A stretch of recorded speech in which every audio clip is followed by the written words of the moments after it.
বাংলা সাহিত্য বললেই আমাদের মাথায় কাদের নাম আসে? রবীন্দ্রনাথ, নজরুল কিংবা বঙ্কিমচন্দ্র, তাই না?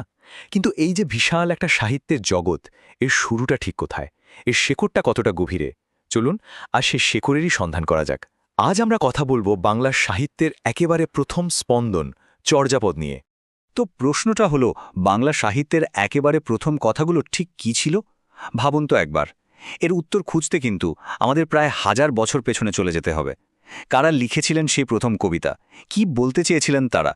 এই যে খোঁজ, এটা আসলে শুধু কিছু পুরনো কবিতার সন্ধান নয়, এটা আমাদের নিজেদের ভাষার উৎসকে খুঁজে বের করার একটা দারুণ রোমাঞ্চকর জার্নি। বাংলা সাহিত্যের এই যে দীর্ঘ ইতিহাস, এর টাইমলাইনটা একবার দেখুন। আধুনিক যুগ, মধ্যযুগ আর তারও আগে একেবারে শুরুতে প্রাচীন যুগে একা দাঁড়িয়ে আছে চর্যাপদ। শ্রীকৃষ্ণ কীর্তন, মঙ্গলকাব্য, মানে আমরা যা যা পড়ি সে সব কিছুরও আগে। বলতে পারেন এটাই আমাদের সাহিত্যের সেই প্রথম ইট, ভিত্তিপ্রস্তর। আমাদের ভাষার যাত্রাটা ঠিক এখান থেকেই শুরু হয়েছিল। কিন্তু মজার ব্যাপার হলো, এই যে চর্যাপদ, এটা কিন্তু সবসময় আমাদের হাতে ছিল না। বছরের পর বছর, বলা ভালো শত শত বছর ধরে এটা প্রায় হারিয়ে গিয়েছিল, একটা গুপ্তধনের মতো। আর সেই গুপ্তধন খুঁজে বের করার গল্পটা, সেটা যে কোনো গোয়েন্দা কাহিনীর থেকে কম রোমাঞ্চকর নয়। আর এই গল্পের একজনই নায়ক। হ্যাঁ, তিনি হলেন মহামহোপাধ্যায় হরপ্রসাদ শাস্ত্রী, একজন জ্ঞানতাপস। একবার ভাবুন, প্রাচীন পুঁথির খোঁজে তিনি একবার নয় বারবার ছুটে গেছেন দুর্গম নেপালে। তার একটাই লক্ষ্য ছিল, যেভাবেই হোক বাংলা সাহিত্যের একেবারে শুরুর দিকে নিদর্শন খুঁজে বের করতে হবে। তার এই যে জেদ, এই যে অধ্যবসায়, এটাই কিন্তু আমাদের জন্য ইতিহাসের এক বন্ধ দরজা খুলে দিয়েছিল। এবং অবশেষে সেই দিনটা এলো। সালটা ছিল 1907। নেপালের রাজদরবারের লাইব্রেরিতে কে জানে কত ধুলোর অস্তরণের নিচে পড়ে থাকা একগুচ্ছ তালপাতার পুঁথি তার হাতে এলো। খণ্ডিত, পুরনো, নাম চর্যাচর্য বিনিশ্চয়। বছরের পর বছর ধরে যে অনুসন্ধান তিনি চালিয়ে যাচ্ছিলেন, তার চূড়ান্ত ফল ছিল এই আবিষ্কারটা।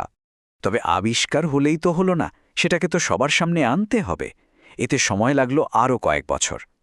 শেষ পর্যন্ত 1916 সালে বঙ্গীয় সাহিত্য পরিষদ থেকে যখন এটি 1000 বছরের পুরাণ বাঙ্গালা ভাষায় বৌদ্ধ গান ও দোহা নামে বই আকারে বেরোল, তখন বলতে গেলে বাংলা সাহিত্য গবেষণার ইতিহাসে একটা নতুন দিগন্ত খুলে গেল। এই বইয়ের 46.5টা পদ বা গানই আমাদের বাংলা ভাষার সবচেয়ে পুরনো, সবচেয়ে নির্ভরযোগ্য দলিল হিসেবে পরিচিতি পেল। বেশ, পুঁথি তো পাওয়া গেল, কিন্তু প্রশ্ন হলো, কারা লিখলেন এই গানগুলো?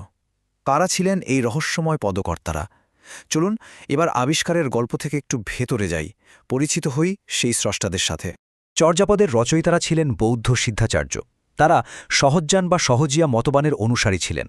এখন এদের কাছে এই পদগুলো কিন্তু নিছক সাহিত্য বা কবিতা ছিল না, এগুলো ছিল তাদের গভীর আধ্যাত্মিক সাধনার একটা অংশ। তাদের জীবনের মূল লক্ষ্যই ছিল সাধনার মাধ্যমে মহাসুখ লাভ করা, একটা পরম আনন্দময় অবস্থা। আর এই গানগুলো ছিল সেই গভীর সাধনারই এক ধরনের সাংকেতিক প্রকাশ। যে পুঁথিটা পাওয়া গিয়েছিল তাতে আমরা প্রায় 24 জন কবির নাম পাই। এদের মধ্যে সবচেয়ে বেশি, মানে 13টা পদ রচনা করেছেন কাহ্নপাদ। তারপরে আছেন ভূসুকোপাদ, যার পদের সংখ্যা 8টি। এছাড়া সরহাপাদ, কুক্কুরিপাদ এবং লুইপাদের নামও বিশেষভাবে উল্লেখযোগ্য। লুইপাদকে তো অনেকেই আদি সিদ্ধাচার্য বলেও মনে করেন। ভাবুন, এই নামগুলোই হল বাংলা সাহিত্যের প্রথম কবিদের নাম। এখন আমরা চর্যাপদের সবচেয়ে আকর্ষণীয় আর সম্ভবত সবচেয়ে রহস্যময় দিকটা নিয়ে কথা বলবো। সেটা হলো এর ভাষা। এটা কিন্তু সাধারণ বাংলা নয়। এর প্রতিটা লাইনের পেছনে, প্রতিটা শব্দের আড়ালে লুকিয়ে আছে আরেকটা অর্থ। পণ্ডিতরা এই ভাষার একটা বিশেষ নাম দিয়েছেন, সন্ধ্যা ভাষা। তো এই সন্ধ্যা ভাষা জিনিসটা আসলে কি? সোজা কথায় এটা একটা সাংকেতিক ভাষা, এমনভাবে লেখা যার দুটো মানে হয়। একটা বাইরের মানে, যেটা সবাই বুঝবে, কিন্তু তার আড়ালে আছে একটা গভীর আধ্যাত্মিক মানে, যেটা শুধু দীক্ষিত সাধকরাই বুঝবেন। কেন এমন করা হতো? কারণটা হলো, এই গুহ সাধনার জ্ঞানকে তারা সাধারণ বা অযোগ্য মানুষের থেকে আড়াল করে রাখতে চাইতেন। স্বয়ং হরপ্রসাদ শাস্ত্রী এর একটা অসাধারণ ব্যাখ্যা দিয়েছেন। তিনি একে বলেছেন আলো আধারী ভাষা, ঠিক যেন সন্ধ্যাবেলার মতো, যখন আলো আর অন্ধকার মিলেমিশে একাকার হয়ে যায়। কিছুটা বোঝা যায় আর বাকিটা যেন রহস্যে ঢাকা। এই ভাষাটাই ছিল সহজিয়া সাধকদের দর্শনকে রক্ষা করার বর্ম। একটা উদাহরণ দিই, তাহলেই ব্যাপারটা একদম পরিষ্কার হয়ে যাবে। ধরুন, চর্যাপদের কোনো পদে নৌকা বা নৌ শব্দটা ব্যবহার করা হলো। এর বাইরের মানে তো একটা জলযান, কিন্তু এর ভেতরের আধ্যাত্মিক মানেটা হলো সাধকের দেহ।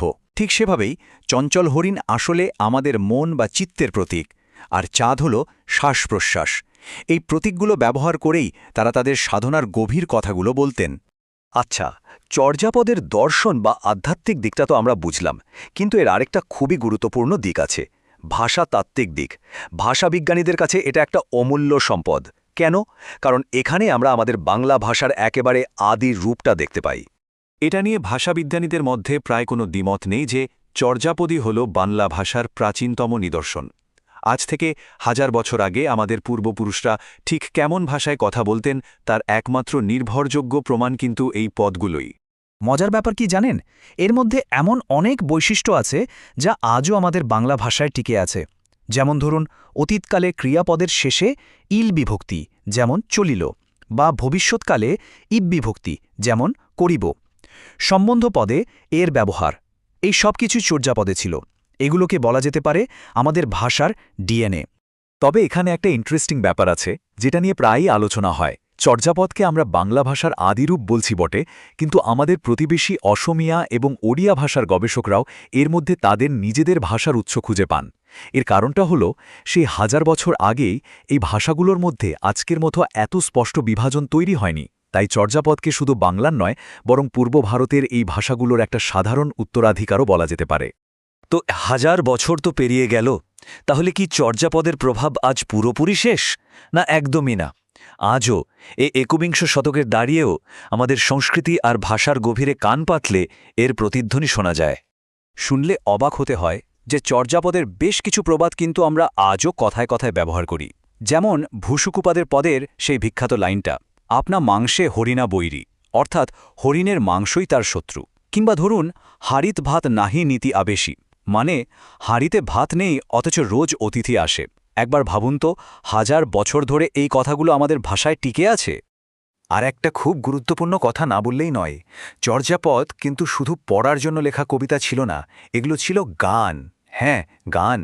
প্রতিটি পদের শুরুতেই পটমঞ্জরি, ভৈরবী, এইরকম বিভিন্ন রাগিনীর নাম উল্লেখ করা আছে।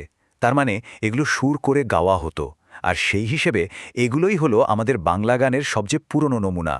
তাহলে আজকের আলোচনা শেষ করার আগে একটা প্রশ্ন রেখে যাই, কিভাবে সেই 1000 বছর পুরনো আলো আঁধারি ভাষায় লেখা গানগুলো, সেই সিদ্ধাচার্যদের দর্শন, আজও আমাদের প্রবাদে, আমাদের ভাষার কাঠামোতে, এমনকি আমাদের গানের সুরেও বয়ে চলেছে? হয়তো অতীত সত্যিই কখনো হারিয়ে যায় না, শুধু বর্তমানের মধ্যে নিজের রূপটা বদলে নিয়ে বেঁচে থাকে।